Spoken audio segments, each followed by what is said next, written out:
আলহামদুলিল্লাহ, এই সুন্দর জ্যোৎস্না রাতের এক ফালি চাঁদ জ্বলছে আকাশে মিটিমিটি তারা। আমায় উদাসীন মনে তাই তোমার খুঁজছি, হয়ে যেন পাগল পাড়া। তুমি কোথায় প্রিয় হাজবেন্ড, থাকো ওই দূর প্রবাসে, তাই যে আমি আজ এই সুন্দর রাত্রিবেলা হয়েছি দিশেহারা। প্রত্যেক রাতে যখন আমি ঘুমাইতে যাই তখন আমার মৃত্যু যেন অতি নিকটে চলে আসে। অনেক দিন তা চেতনা নিয়েই ভাবি, আমি বিভোর মনে তোমায় কল্পনার ছবি নিয়ে আঁকি। আবারও পরের দিন সকালে যখন আমার ঘুম ভাঙে তখন জানি আমি পূর্ণ জীবন নতুন করে খুঁজে পাই তোমার ওই কথা ভেবে। রাতের চাঁদ রাতের জ্যোৎস্না নিয়ে নিজের উজ্জ্বলতা দিয়ে সকলকে প্রচালিত করে, তবে সেই নিজে সর্বদা অন্ধকারেই কিন্তু বাস করে একাকিত্ব জীবন ধরে।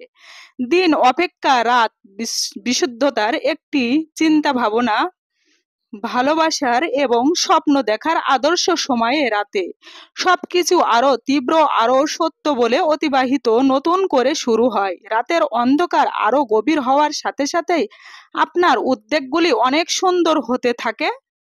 আপনি আজকের জন্য যা করতে পারেন তা করেছেন এটি ভেবে নিশ্চিন্ত হয়ে ঘুমিয়ে যান। দিনের শেষে রাত এসেছে, আজকের দিনটি চলেই গেল। বিদায় নিল আমার ফুপুরা, চলে গেল নিজ বাসাতে। অনেক বেশি খারাপ লাগছে আমার ফুপুর জন্য।